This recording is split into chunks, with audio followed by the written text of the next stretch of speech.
എല്ലാ വിദ്യാർത്ഥികൾക്കും ബുദ്ധിമുട്ടിലേക്ക് സ്വാഗതം. +1 ഏകജാലക പ്രവേശനത്തിന്റെ രണ്ടാം അലോട്ട്മെന്റ് വിവരങ്ങൾ പബ്ലിഷ് ചെയ്തു. നമുക്ക് എങ്ങനെയാണ് അഡ്മിഷൻ പ്രൊസീജിയർ എന്നും ഏതൊക്കെ കാര്യങ്ങളാണ് ശ്രദ്ധിക്കേണ്ടതെന്ന് നമുക്ക് നോക്കാം. ഹയർ സെക്കൻഡറി ഏകജാലക പ്രവേശനം 2026 അപേക്ഷകർക്കുള്ള നിർദ്ദേശങ്ങൾ. ഈ വർഷത്തെ +1 പ്രവേശനത്തിന്റെ മുഖ്യഘട്ടത്തിലെ രണ്ടാം അലോട്ട്മെന്റ് റിസൾട്ട് കാൻഡിഡേറ്റ് ലോഗിനിൽ പ്രസിദ്ധീകരിച്ചിട്ടുണ്ട്. കാൻഡിഡേറ്റ് ലോഗിനിലെ സെക്കൻഡ് അലോട്ട്മെന്റ് എന്ന റിസൾട്ട്സ് എന്ന ലിങ്കിലൂടെ അലോട്ട്മെന്റ് റിസൾട്ട് പരിശോധിക്കാവുന്നതാണ്.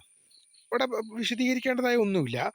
അലോട്ട്മെന്റ് ലെറ്റർ അലോട്ട്മെന്റ് ലഭിച്ച സ്കൂളിൽ നിന്നും അഡ്മിഷൻ സമയത്ത് എടുത്ത് നൽകുന്നതാണ്. ഒന്നാം അലോട്ട്മെന്റിൽ താൽക്കാലിക പ്രവേശനം നേടിയ വിദ്യാർത്ഥികൾ ഈ അലോട്ട്മെന്റിൽ ഉയർന്ന ഓപ്ഷനുകൾ അലോട്ട്മെന്റായി ലഭിച്ചിട്ടുണ്ടെങ്കിൽ പുതിയ അലോട്ട്മെന്റ് ലെറ്റർ ആവശ്യമില്ല. അതായത് ഒന്നാം അലോട്ട്മെന്റിൽ നിങ്ങൾക്ക് എന്താണ് താൽക്കാലിക പ്രവേശനം ലഭിച്ചവരാണെങ്കിൽ രണ്ടാം അലോട്ട്മെന്റിൽ ഉയർന്ന ഓപ്ഷൻ ലഭിച്ചിട്ടുണ്ടെങ്കിൽ നിങ്ങൾ എന്ത് ചെയ്യണം? അങ്ങോട്ട് മാറേണ്ടതാണ്. നിങ്ങൾക്ക് പുതിയ അലോട്ട്മെന്റ് ലെറ്ററിൻ്റെ ആവശ്യമില്ല. മെറിറ്റ് കോട്ടയിൽ ഒന്നാം ഓപ്ഷൻ അലോട്ട്മെന്റായി ലഭിക്കുന്നവർ ഫീസ് അടച്ച് സ്ഥിര പ്രവേശനം നേടണം. ഞാൻ ഇപ്പോഴും പറയുന്നു, നിങ്ങൾക്ക് ഒന്നാം ഓപ്ഷനാണ് അലോട്ട്മെന്റായി ലഭിച്ചെങ്കിൽ നിർബന്ധമായും നിങ്ങൾ ഫീസ് അടച്ച് സ്ഥിര പ്രവേശനം നേടണം. താഴ്ന്ന ഓപ്ഷനുകൾ അലോട്ട്മെന്റായി ലഭിക്കുന്നവർക്ക് താൽക്കാലിക പ്രവേശനമോ സ്ഥിര പ്രവേശനമോ നേടാം. ഒന്നാമത്തെ ഓപ്ഷൻ അലോട്ട്മെന്റായി ലഭിക്കുന്നവർ നിർബന്ധമായും സ്ഥിര പ്രവേശനം നേടണം.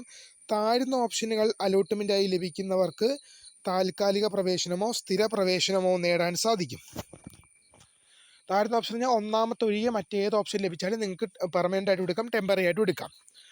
അലോട്ട്മെന്റ് ലെറ്ററിൽ രേഖപ്പെടുത്തിയിട്ടുള്ള ഫീസ് മാത്രമേ അടയ്ക്കേണ്ടതുള്ളൂ. അലോട്ട്മെന്റ് ലെറ്ററിൽ രേഖപ്പെടുത്തിയിട്ടുള്ള ഫീസ് മാത്രമേ നിങ്ങൾ അടയ്ക്കേണ്ടതുള്ളൂ.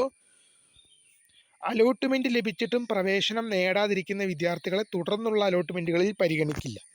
നിങ്ങൾക്ക് അലോട്ട്മെന്റ് ലഭിച്ചിട്ടും നിങ്ങൾ അലോട്ട്മെന്റ് അഡ്മിഷൻ നേടിയിട്ടില്ലെങ്കിൽ തുടർന്നുള്ള അലോട്ട്മെന്റുകളിൽ നിങ്ങളെ പരിഗണിക്കില്ല. വിദ്യാർത്ഥികൾ തങ്ങൾ അപേക്ഷിച്ച ഓരോ സ്കൂളിലെയും കാറ്റഗറി തിരിച്ചുള്ള അവസാന റാങ്ക് പരിശോധിക്കാം. നിങ്ങൾക്ക് ഓരോ സ്കൂളിലും നിങ്ങൾ അപേക്ഷിച്ച ഓരോ സ്കൂളിലെയും കാറ്റഗറി തിരിച്ചുള്ള അവസാന റാങ്ക് പരിശോധിക്കാം. അലോട്ട്മെന്റ് ലെറ്ററിൽ ഒന്നാമത്തെ പേജിൽ ഹാജരാകുന്ന വിദ്യാർത്ഥികളുടെ വിവരങ്ങളും പഠനത്തിനായി തിരഞ്ഞെടുക്കുന്ന രണ്ടാം ഭാഷയും രേഖപ്പെടുത്തി വിദ്യാർത്ഥിയും രക്ഷകർത്താവും ഒപ്പുവെച്ചിരിക്കണം. യോഗ്യതാ സർട്ടിഫിക്കറ്റ്, വിടുതൽ സർട്ടിഫിക്കറ്റ്, സ്വഭാവ certificate, bonus point, tie break എന്നിവ ആവശ്യപ്പെട്ടിട്ടുള്ളവർ പ്രസ്തുത സർട്ടിഫിക്കറ്റുകളുടെ അസൽ ഹാജരാവണം.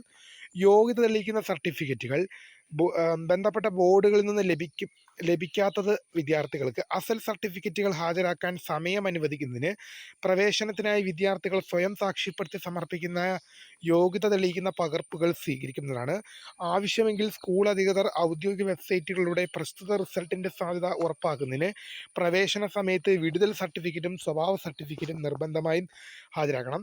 അലോട്ട്മെൻറ്റ് ലഭിച്ച എല്ലാ വിദ്യാർത്ഥികളും 2022 ജൂൺ 22 രാവിലെ 10 മണി മുതൽ ജൂൺ 23 വൈകിട്ട് 5 മണി വരെ സ്കൂളിൽ ഹാജരാവേണ്ടതാണ്.